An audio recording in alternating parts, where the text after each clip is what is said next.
And now he and his wife own and operate Candles and Crafts. Is that what it's called? And Archie has been making wine and teaching people how to make wine for quite a number of years as well. And apparently makes wine out of everything but Concord grapes. But here to give us a kind of a short course, a very short course, please welcome Archie Reed.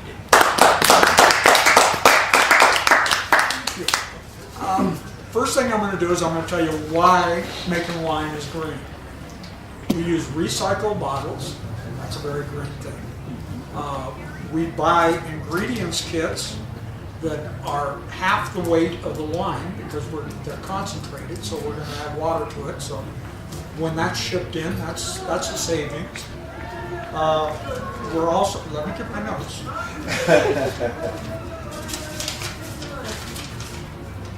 Okay, and the cost is definitely a savings because you can make good wine for, if you own the equipment, you can make good wine for $3 a bottle.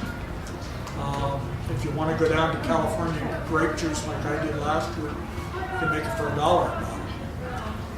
And that's a whole lot cheaper than what you can buy at the store.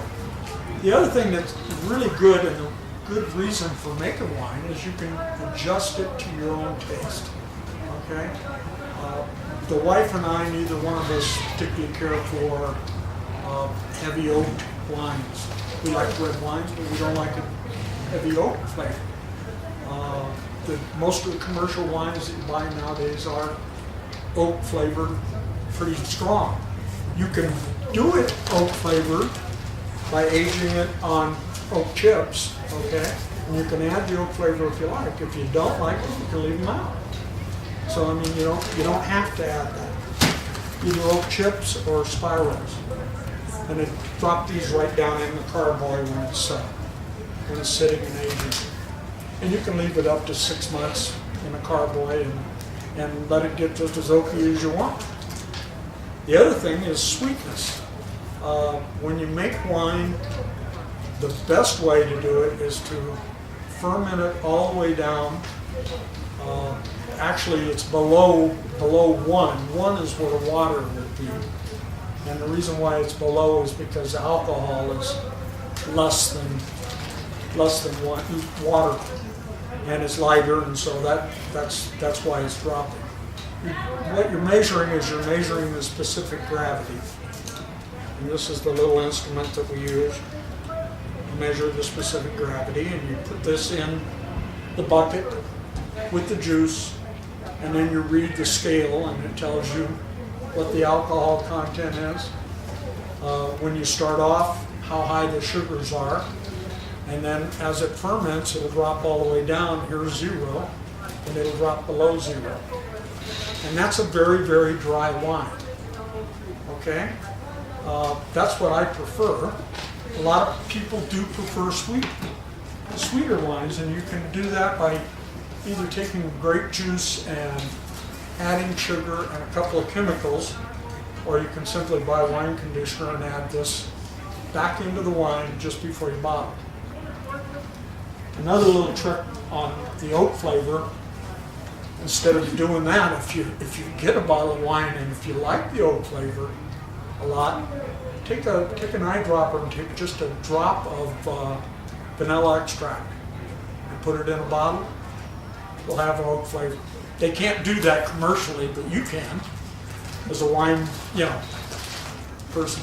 What I do is I teach down at the store on a one-on-one, not a classroom situation. I did used to do that, and that's how Steve and I got involved. I used to do it over here.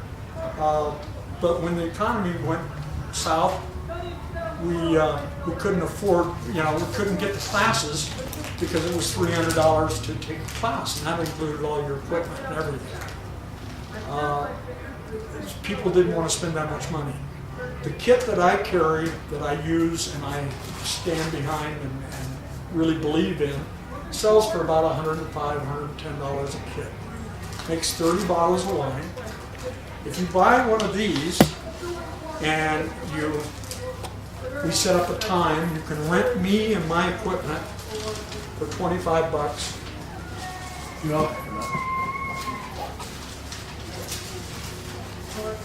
And we make it right in the store. You use my equipment. That way you can make 30 bottles of wine. You can find out if you like to do it. It ends up costing you about $150 by the time you buy the corks and kit and you pay the $25 fee. So it's about $150 and you make 30 bottles of wine, which makes a great gift because we recycle the bottles, you put your own label on it so it comes from you, and it makes an absolutely great gift. That's what a lot of people have made it for. It takes 5 weeks to make this kit. I'm going to show you basically what's in the kit. The kit that I use has a grape pack, which is actually the skins and the crushed grapes, which is the same way they ferment at the wineries. A lot of the cheaper kits don't have that. They just have the juice. And that adds a lot of body to the wine, it adds more flavor, makes a good wine. The other thing is they've got oak sawdust that you can add. They've got the sock that you put the juice in, they've got the yeast, and they've got all the chemicals that you need to make the wine right in there. And then you've got the juice. This is a concentrate. You put it through here, you start out pouring it into a primary fermenter. You leave it in here for a week to 10 days. And this is the only time it's really critical. A week to 10 days, once your hydrometer is dropped down close to zero, then it's time to go from there into the carboy. You want it in here to start with because yeast takes oxygen in order to work. And so this you use with just a loose fitting lid on it, keep the bugs out of it and that kind of thing, but you want the oxygen to work on the yeast, and that's what the way it makes alcohol is changing the sugar. The yeast changes the sugar into alcohol. So that's what happens the first week. At that point, it's not real good to drink. You can taste it, and it's definitely wine, but it's a little harsh. Aging will help that. Clarifying it helps, and that's what you do with the rest of the time. So then you go from here into the carboy, and you fill it up until you get within an inch or two of your cork. Okay? And the reason why is because at this point you want no oxygen, and that's the same as you'd have in a wine bottle. You don't want any oxygen getting to it because that's what can spoil it. And that's the same thing. If you leave a bottle of wine without a cork on it, leave it sitting on the counter, a day or two, it's gone. So this is an airlock that we use. We fill this up halfway with sanitizing solution, and then the gases can escape, come out, and no bugs can get in, and no oxygen can get down into the wine. So this works very good. You can, once you get to go through all the steps in the kit, you could leave it in here for 6 months. I had a gal that just made wine down there, and her father had a medical emergency and she had to go back to Arkansas. So she took off and I kept the bottle, kept it down there. It was about 2 months and she came back and it tasted fine. It was great. Matter of fact, it had aged a little bit since. And it will age and continue to get better from, we normally bottle it like 5 weeks. And then it'll age for about the next 6 months and continually get better. So that's one thing. You definitely, the first couple of weeks it'll still taste a little harsh because it has bottle shock from being bottled. But then after that it'll calm down and starts getting better and better all the time. Okay, so that's the kit. When you say bottle shock, what do you mean by that? Bottle shock is when you bottle it, you're going from here into the bottle. I'm going to show you the equipment here that we use. And by doing that, you disturb the wine. You've exposed it to the oxygen, which it hasn't been. So then it takes a while to settle back down again. And that's what bottle shock is. Okay. The equipment that I use is a hydrometer, which I explained to you. You use this to check and see how far it's fermented. Okay. A stir stick, because once we've got the grape pack in there, you want to stir it every day while it's fermenting to get as much of the juice and the good solids and everything out of the grape pack that you can. An easy siphon and a hose, and this is the first kit I bought didn't have anything, it just had a hose, and you stuck it in and sucked on it. It was kind of tough. This is kind of a snap. You put it on here, you lift it like that, push it down, and it's siphoned. Just as easy as that. So you just put it down in. It has a tip on the end that allows it to either suck all the way from the bottom, or if you've got sediment in the bottom, which you do have at different times, then you put the sediment tip on it. It doesn't pick up the sediment off the bottom. Okay, a fill tip, and this is what we use for actually bottling, and this goes down in the wine bottle, and when the button is pushed, the wine comes out, flows. Once you get to the top, you lift it up, it stops. It goes down, stops.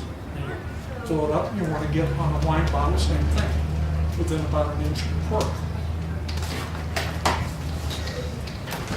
Bottle brushes to clean your bottles. Carboy brush to clean carboy, because it's curved on the sides.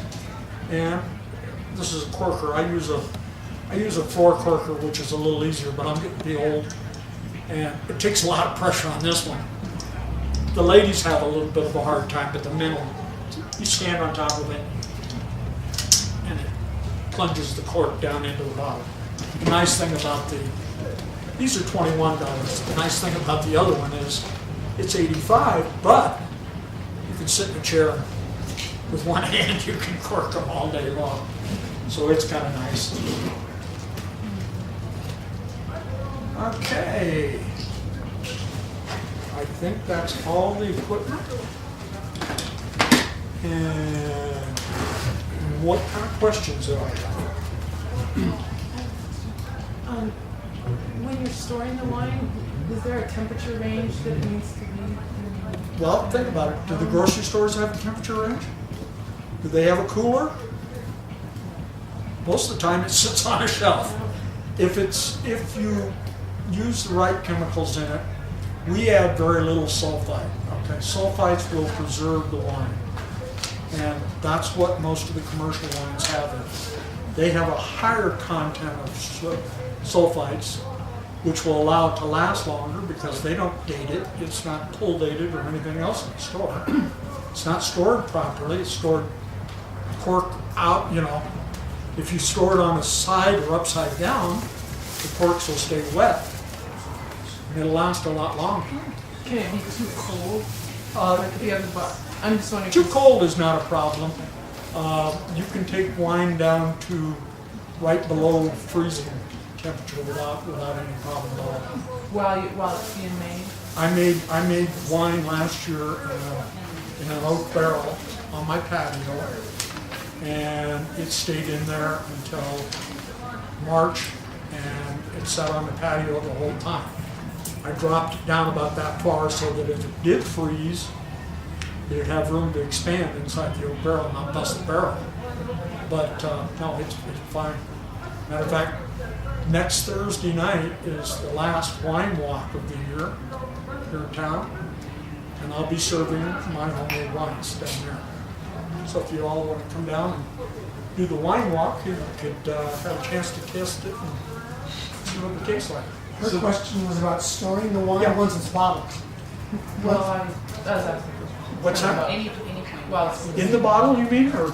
I was just trying to differentiate between the fermenting process, which requires, The fermenting process requires temperature. Okay. You want it between 65 and 80 degrees. okay, that. While it's fermenting. After it's done that first week, temperature is not a problem. It's the yeast that has a temperature problem. If yeast gets too hot, it'll cook off. If it gets too cold, it'll quit working. So you want to keep it between 65 and 85. Usually commercial wines, they'll ferment the reds at closer to 80, 85. They'll do the whites, which takes a little longer. They'll do those lots of times at 60, 65. you use the term cook-off. What do you mean by that? It cooks it away. It just eats up all the yeast. I You made would have no yeast. I made apple wine one year, and the carboy with the trap on it still, I got all kinds of Okay. overflow. It was because it was still in its active fermentation stage. It Okay? should have been in the You bucket. should have been in a bucket. And if you're checking it with a hydrometer, like I said, once it gets down to just about 1, then it's not going to be fermenting or bubbling. I mean, you'll get a little bit of bubbles in it, but not enough to make it go over or anything. So that's one of the reasons why you start out in a loose fitting. It's giving you more oxygen, and also it'll expand. Yeah, you'll get a foam cap on it about that big in this bucket while it's in that week. And while you have it in that bucket, there really isn't anything that you have to worry about when you have it in the plastic bucket and the foam is starting to come up. Is there anything that you should be doing? No, you have to stir it every You day. just stir it. You want to stir it every day, and that's primarily on this particular kit. And if you buy kits, if you buy from me, that's great. I appreciate the business and you keep it local. But if you buy it off the internet or anywhere else, just be sure and follow the directions on the kit, because they're all different. And the reason why I suggest to people to start making wine from a kit is because it's engineered. Okay, they've taken the guesswork out of it. It's engineered. If you follow the instructions, you're going to end up with a good product. I've won ribbons off of these kits 2 years in a row at the state fair. Won golds both years, and I won a silver and a bronze.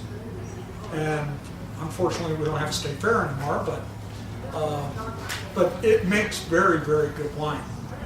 The wine I'm using here today, because I'm going to take it home and make it, is Amarone. Amarone, I was talking earlier about it. Amarone, if you go down and try and buy a bottle of it, first of all, you couldn't find a bottle at Gardnerville. Probably couldn't find a bottle at Reno.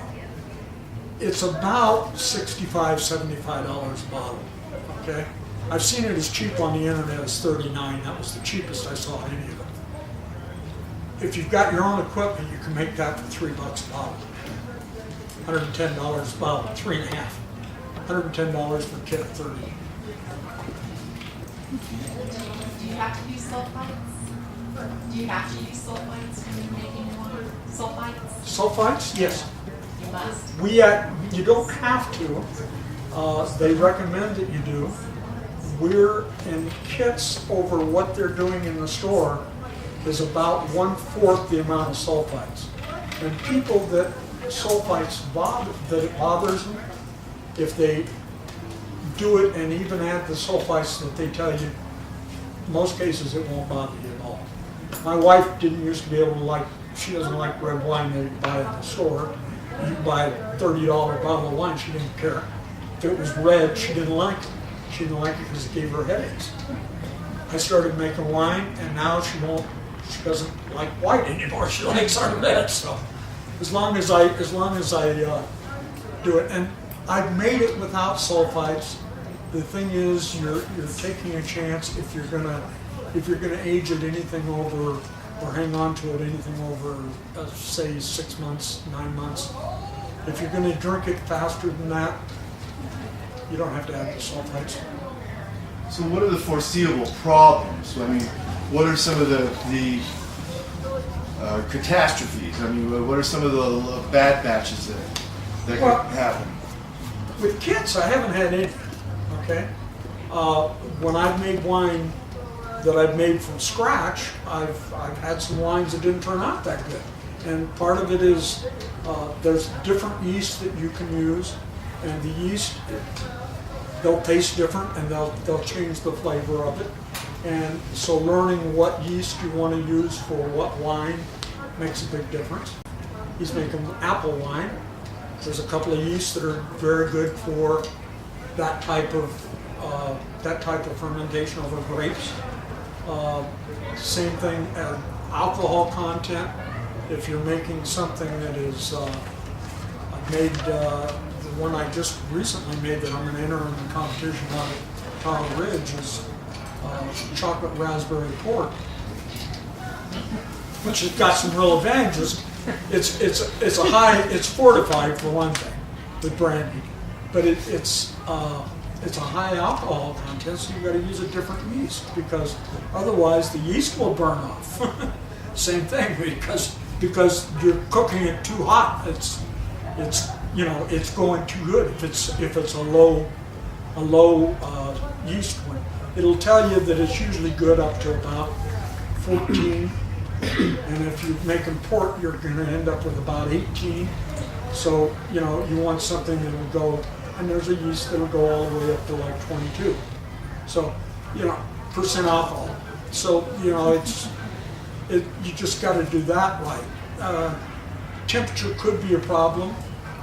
I was lucky last year, and like I said, made it on a patio and got down to pretty cold. Not as cold as we have been here lots of times, but it got pretty cold, and it made it. It turned out pretty good. Matter of fact, I'll be serving that red wine Thursday night down there. I'll be there. Anybody not get one of these? You didn't, I know, because you just came in back there. Did you get one of these? Oh, you're there. How much space do you actually need? How much yeast? How much space? Space. How much area? Big enough for, well, this is all the equipment that you're going to need. Okay? You're going to need space to either have this out or this out, because that's what it's going to be in one of the two of those. And you need a table high height in order to be able to get it up so you can siphon off. You can't siphon from here into here. It won't work. I cheated. I've got a hydraulic lift that I put it on and jack it up, and it comes up to table height. It works a whole lot easier that way, but it costs $100 too. I noticed that the kit didn't have any sugar. No. Is that all added into the juice? Yes. With grapes, you don't need sugar. Grapes, if they're grown properly and at the right level when they're picked, have enough sugar that they're going to give you an alcohol content of probably 12 to 14%. If they're picked too soon, then you might need to add sugar. Or if you wanted to make the alcohol content higher, and really, which is silly, a lot of people say, well, gee, I want to make it really strong, good. Yeah, but it doesn't necessarily, because it's got more alcohol, doesn't make it taste better. It really doesn't. Matter of fact, sometimes if it's got more alcohol, it makes it taste worse. So, you know, you lose some of the fruitiness and the goodness that's in the grapes. And you, believe me, I was no wine connoisseur when I started this, and I'm not now. But you learn to enjoy certain tastes that you can develop and that you'll taste from these, and you'll be able to taste it rather than have it hidden by oak, things like that. So it's a fresher wine. Have you tried making any kind of apple wine? I've got one gentleman that I'm going in partners with, matter of fact, this fall, some California wine that makes a lot of apple wine. I've never made apple. I've made garlic wine, I've made jalapeno wine, I've made basil wine. Those are all cooking. And all great wines for sauteing and for cooking. I've made raspberry wine. That's the other one I'll be serving down there Thursday night. How about I make plum? that from a puree. And that one you add sugar to. What about plum? Have you tried that? No, I haven't. No. But you can make wine from basically anything. If it doesn't have enough sugar, when you take your hydrometer reading, you keep adding a sugar-water combination until you bring it up to the level that you're looking for. And that's the only real trick to making, you know, like I say, apple. Nate's made apple. He's made banana. He's made a lot of different fruit wines. I'm finally getting him so he wants to make some grape wines. So we're gonna go together. And we went down to Delegados last year in Lodi, and that's where I got a barrel full of. They actually have a 2-weekend span where they sell the juice, just the juice, and they pump it with a gasoline pump. You take your own container, and like I was saying, it ends up costing like $1 a bottle, $3.65 a gallon for the juice, and then you got your chemicals in that. So, you know, you can do it that way. Yes, sir. Does it matter if it stays in the glass jug more than 5 weeks? No. So it can age It in can that stay. for... Once it's in this, it's the same as being in a wine bottle. Okay, it has very little oxygen that can get to it. One thing I do with white wines, I don't cover it. With red wines, you should cover it, and that's why red wines are never bottled in a clear bottle.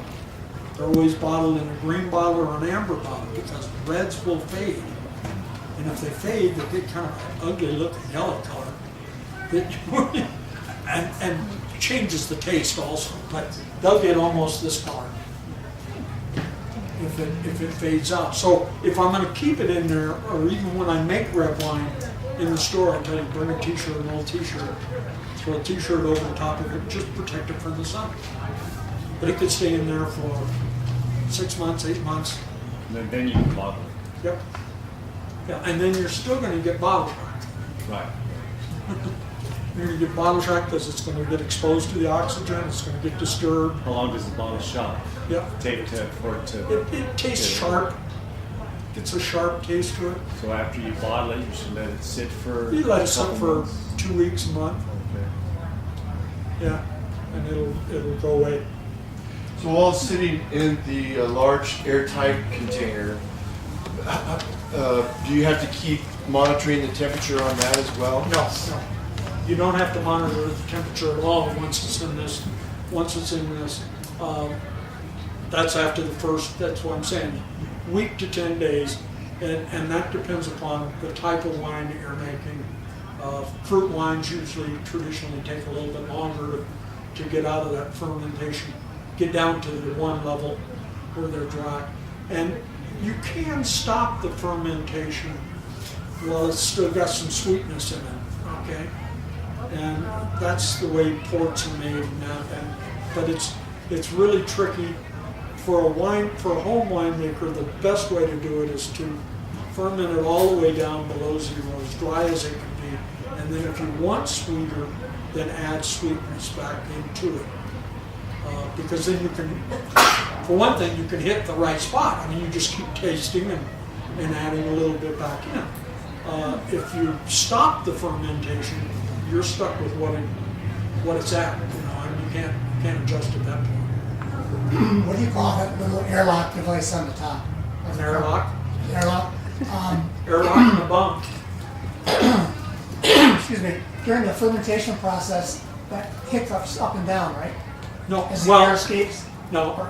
During the fermentation, it's in here. Okay.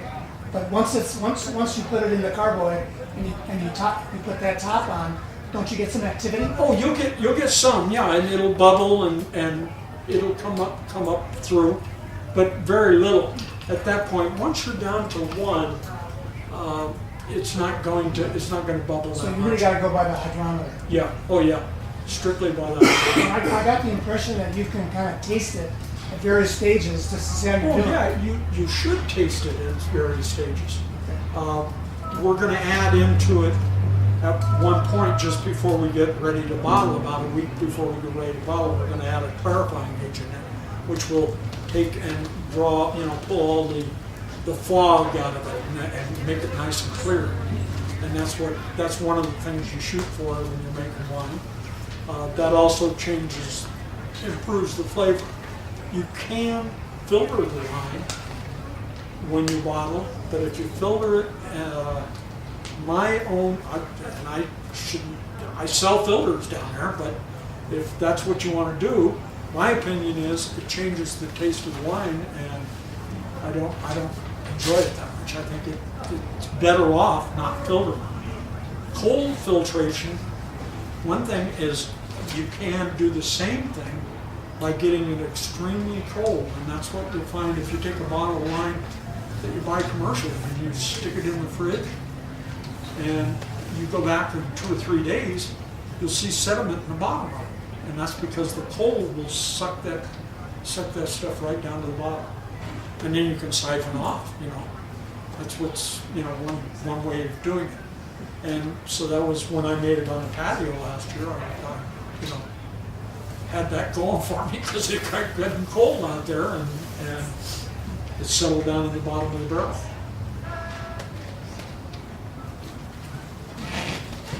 Okay.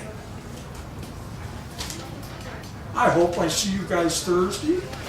And anybody want to, when you do this, you have to come 4 times over a 5-week period or longer. But the first time is rather critical, and the reason why the first time is critical, once it's reached 1, you want to get it off of the yeast lees, called the lees, the settle that's in the bottom. You want to get it off of those. So, it's done its primary fermentation, it's done its job, now we're going to leave that behind and go on. You want to do that right away. You don't want to leave it sit on those, that'll change the flavor of the wine. So you want to get it off. Then after that, if it goes a week longer or something, it's no big deal. But they give you basics in the instructions that you wait a week to do this, a week to 10 days, you wait another week to 10 days after that and do the next step, and then you go through all the steps and you add your final sulfites and that kind of thing just before you get ready to bottle, and then you siphon from here. You'll have sediment in the bottom. You siphon from there into here, leave the sediment in here, and then you can siphon all the way, pull the tip off all the way, and go into the bottles. So you've shown the wine quite a bit of oxygen, which is where your bottle shock is coming from. What's I going to tell you? Anyway, you can wait 3 months, 4 months. The last one that I did with a gal down the store she was gone for 2 months and came back and rebottled, and it turned out just fine. Archie, do you sell this kit here with that grape type Yeah, at your store? yeah. That happens to be the only one that I have right now, but I can get anything I want. I can get within 2-3 days. So,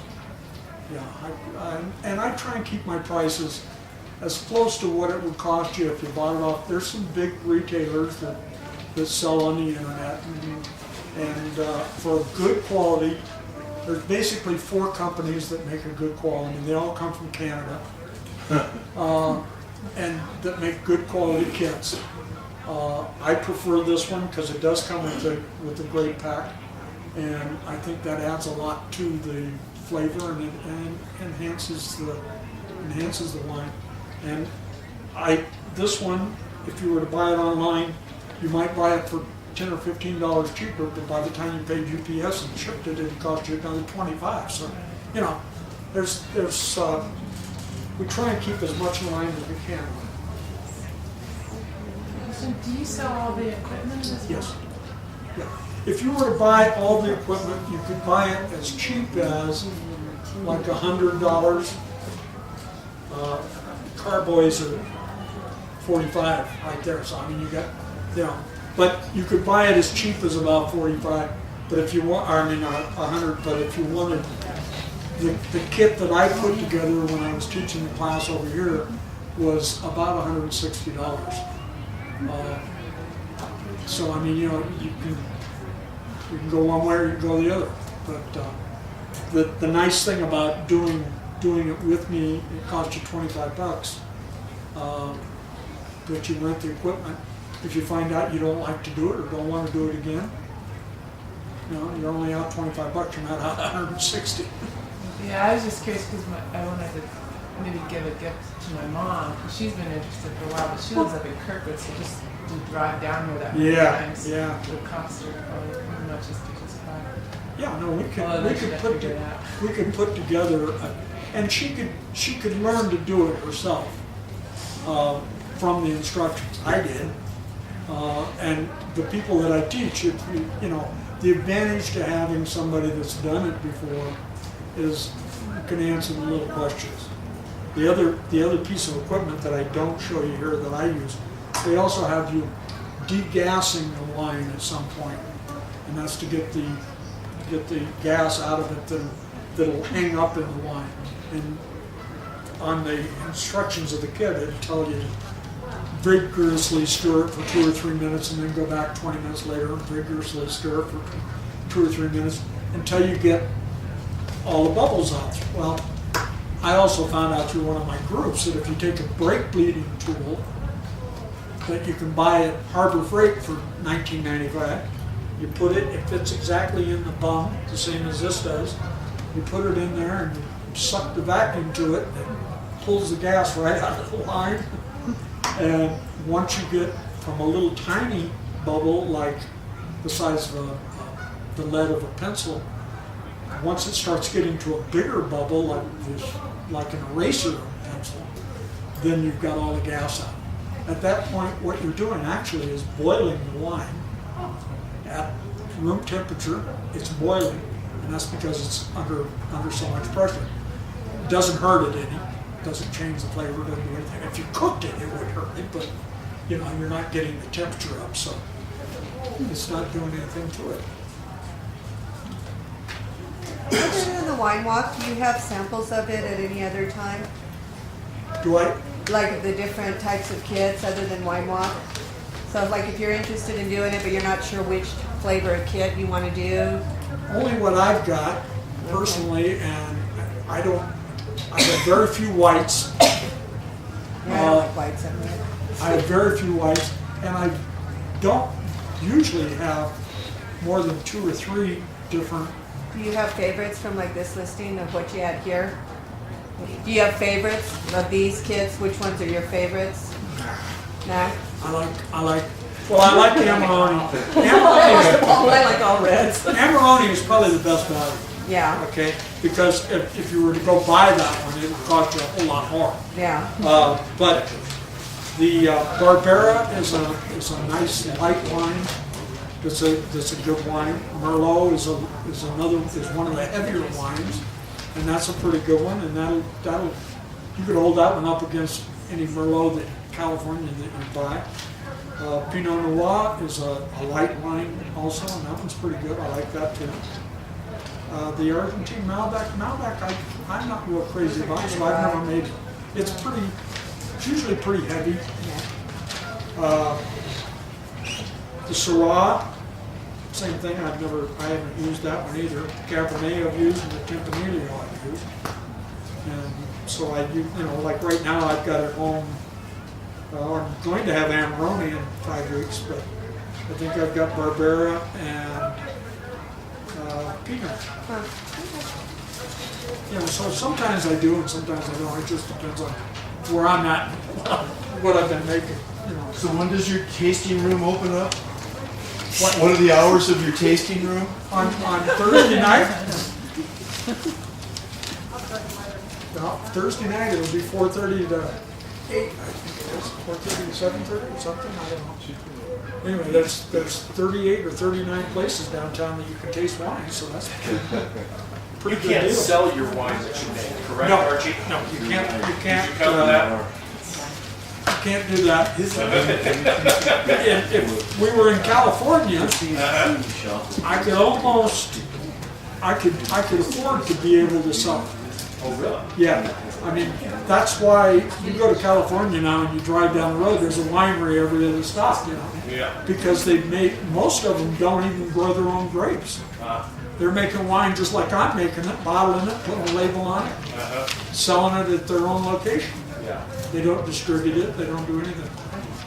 Just that one site. Yep. But, Nevada, we can't do that yet. Yeah. Well, Archie, thank you very much.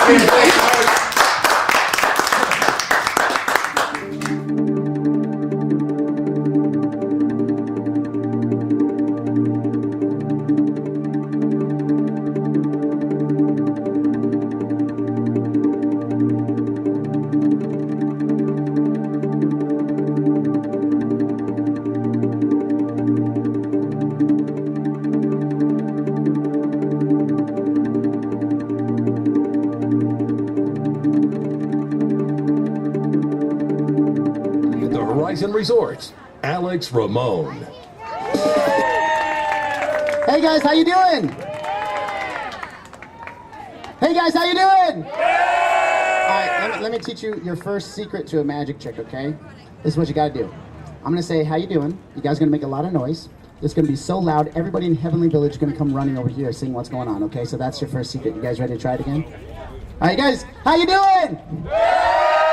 There you go, much better, much better. My name is Alex Ramon. I'm from Illusion Fusion right here at the Horizon, right down the street. I have a show there 8 o'clock every night, but for you guys, special today in Heavenly Village. This is our first time performing here on the stage. At 2 p.m. we'll be here six days a week here at Heavenly Village, so you guys are the first ones to see this little mini show. So thanks for being here. But we're going to get everybody involved right now. So everybody put your hands out in the air. Everybody.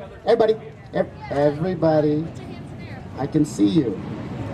All right. Now wiggle your fingers mysteriously. Everybody say, ooh. Everybody say, ah. This is called doing nothing. But it looks cool, so keep going. Keep it going. All right, hands out in the air, hands out in there, that's right. Now put your thumbs down, palms out, thumbs down, palms out. Straighten your arms out in front of you as far as you can. Take one hand, put it over the other hand. And interlock your fingers. You too, sir. There you go. Yeah, I'm watching you. Okay, and don't let go for the rest of the night. Okay, no. All right, now keep your thumbs down. Thumbs down. Do not bend the elbows. Keep your arms straight. Only rotate at your wrists. Only at your wrists until your thumbs point.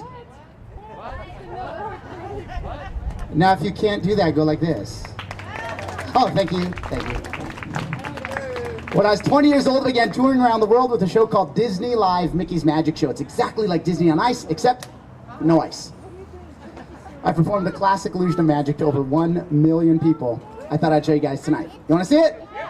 All right. And if you watch closely enough, you might actually see Mickey Mouse.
Are there any questions? No, good.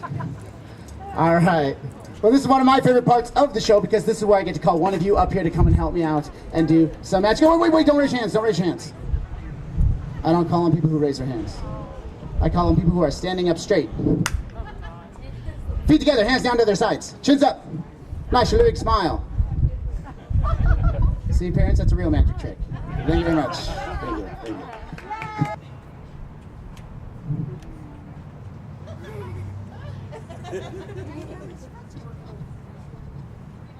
Yes. And just like that, Colin, not only did we restore the 2 papers, but we also made for you your very own, very cool, one-of-a-kind magician's apprentice hat. That's for my buddy Colin! Colin, take a bow. Keep bowing, they'll keep clapping. Good job, Colin. Colin, this is just for you, okay? You take this home. It's a very special magic hat for you. Be careful going down the steps. Give it up for my buddy Colin one more time.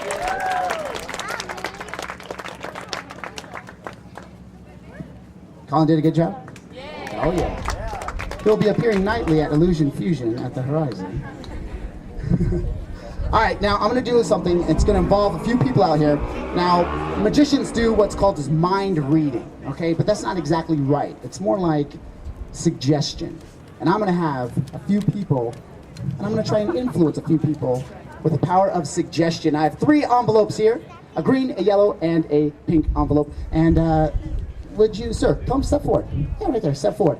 I'm going to give you a free selection of any envelope, the red, the yellow, or the green. Pick out any one you want. Now, don't let me influence you in any way. I want you to have a completely free selection. Whatever envelope you feel drawn to, reach in and pull it out right now. It could be the red, could be the yellow, or the green. It really does not matter, okay? So go ahead, pick one, anyone that you are impressed with. No, you don't have to do that one.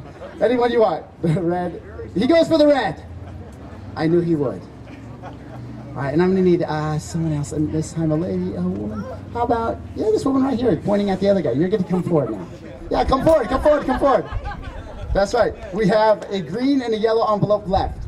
The man chose the red. You could pull the green or the yellow. You were going to take that one, right? You can have the green or the yellow, anyone you want. Reach and pull any one. It does not matter what it is. I want you to have a free selection of the green, the yellow. Which one? You're going for both. Go ahead, pull one out right now. Which one do you want? The yellow. She goes for the yellow. How did I know? Now, you're going to have to speak loudly because we do not have a microphone for you today. But speak really loud. I want you to open up that envelope. I have a prediction inside, something that's going to tell you exactly what I predicted. Read it out nice and loud so everybody can hear.